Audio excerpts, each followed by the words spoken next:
Welcome back to Sturgeon Creek Genetics, and I'll show you guys something that for you rotational grazers that's just pretty simple. I've got two groups of cows right here. So over here are first calf heifers, and there's actually a couple heifers in there coming with their second calf. But you're talking about a young group, okay? And then over here, I've got the yearling heifers, and then there's one Hereford first calf heifer, because you can see that one calf. And I'll end up moving her over here with the other group.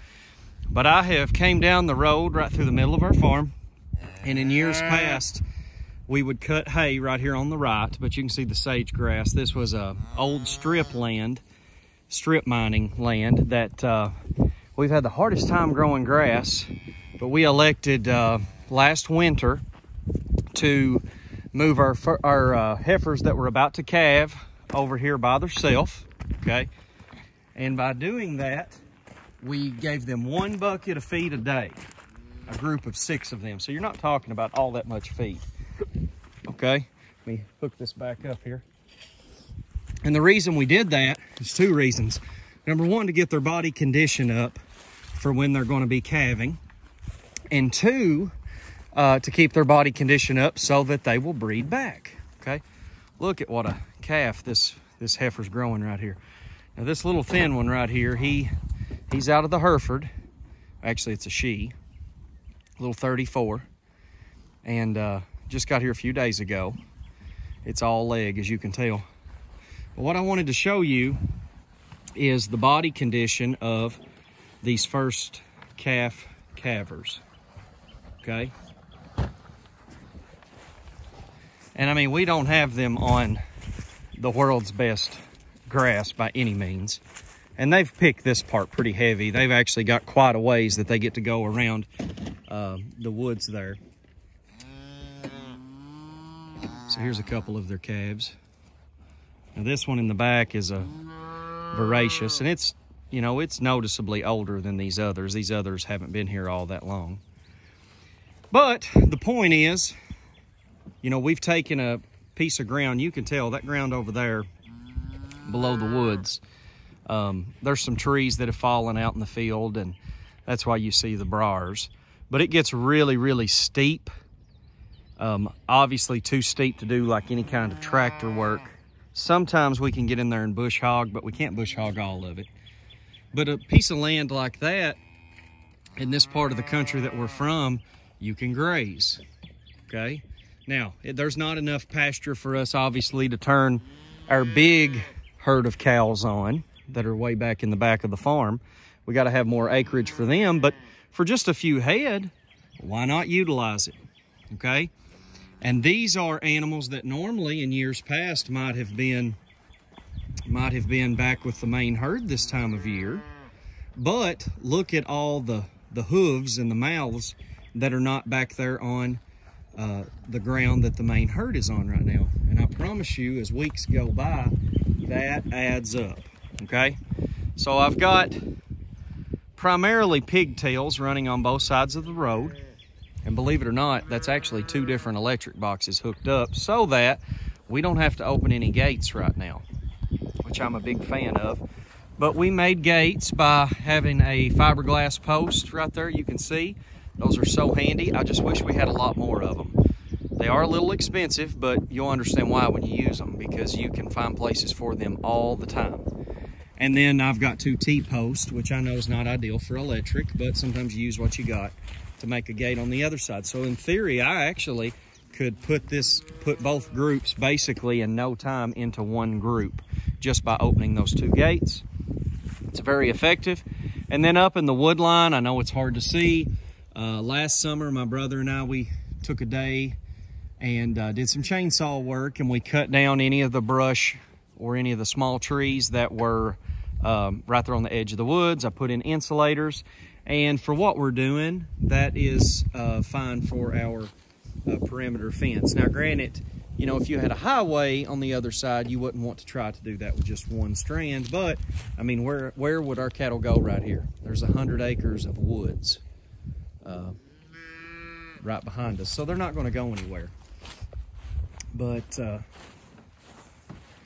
just a little bit of management. Yes, you know, every day when you are coming and feeding two different groups, it does take a little money. But if we want them to grow the cattle that we want to, we got to help them out just a little bit, okay?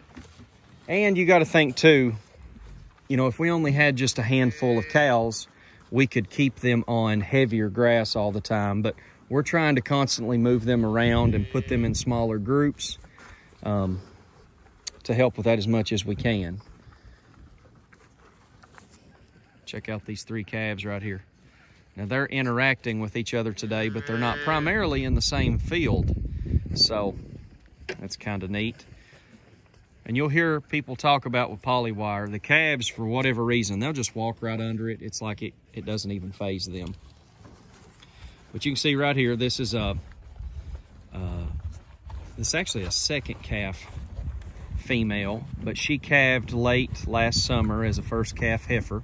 And we didn't do a good job getting her prepared. So this year we did a little bit better job, and she's got that embryo heifer calf right over there that's walking around. And like I said, basically all we're giving them right here is a snack. Okay, yes, it does cost some money. But the big thing is we need these females to come back and either be AI'd or take an embryo. I want to show you this voracious heifer right here.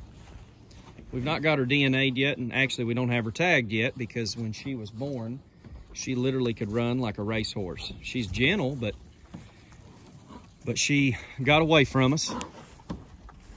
But her preliminary C dollar right now is a $350. So we'll be interested to see what she does on her DNA. Some interesting markings on this little heifer right here. And then this is a black cap that goes back to 2536 heifer calf. And based on the looks of it, I think it's going to be an Iconic, DB Iconic. But we use 2 different bulls, but just based on how it looks right now, I think it could be Iconic. You can see this pair right here. Tyler Morgan would love this because that's his kind of female right there. So that's just a young first calf heifer. And once again, you know, just by a little bit of extra care and TLC, her body conditions up and chances are she's going to breed back when she's supposed to. Still waiting on this 59 right here. Got to get you a new tag. Waiting on her to calve along with this 18. But now let's step over here into this other pen. It's going to turn into a longer video than what I normally do, but a little bit of management can really, really help people. And I'm sure there are many people who will watch this video, and you might have a small herd of cattle of all different ages and you decide to put them all into one group. Well, I get that if you're trying to get your animals bred. But just keep in mind that it's going to be hard to get those younger females bred back. And if you can take a little bit of money and time, and obviously if you've got a little bit of extra land that you can separate them into another group, it's going to pay off for you. And I'll show you with this group right here. We had this little hole of water with a drain coming under the road. And there's basically all year long about 1.5 feet of water right there. And so that's what this group is drinking out of. It's just as good as city water. Not quite, but close. And so that's why we, you know, fenced around it. And obviously we did not have a permanent fence around it, so we just made a V. And you may be wondering, why in the world did he put the trough in the middle of a briar thorn bush? Well, I'll show you why. Because I hate briar bushes and multiflora roses. And cattle just have a way of stepping and killing it, which I'm a fan of. And look at this big February ruby heifer right here out of Magnitude. You talk about some depth now. You talk about some depth. And we're not even going to try to breed her till probably November or December. And she will be a hoss. And then right here is a Power Surge bull out of my Hereford cow. I'll show you in just a second. And he's bigger right here than what the video and pictures are going to show. But man, you talk about some nice markings on this calf. Yes, sir. Yes, sir. Be interested to see what he looks like when he's about 18 months old. But she's doing a good job for it to be her first calf. And then this is a F1 right here. We don't have her registered yet, but we will. She's the most docile female out of the group, bar none. She's not halter broke, but she will literally let you rub all over her right in the field. And then right here is my 776 No Crest Farm Homeward daughter. And it was out of my Hereford donor cow that I got from the Ward Farm in East Tennessee. And we lost her mother way too soon. Made me absolutely sick. But what a nice udder right here for a first calf heifer. And then right over there we've got this is one of McGuire's smaller Angus, and it's smaller than the group, but it's noticeably younger. We had a cow that bred late, and so she was late last summer. And then this big Hereford sister is right here. And she is a No Crest Acclaim daughter. And she's growing well. And then right over there, one with its head down, the orange one, that is a 75% black Hereford also. I don't have its numbers yet, but will. But once again, guys, just by doing a little bit of management, a little bit of work, it pays off. So thanks for checking us out. See ya.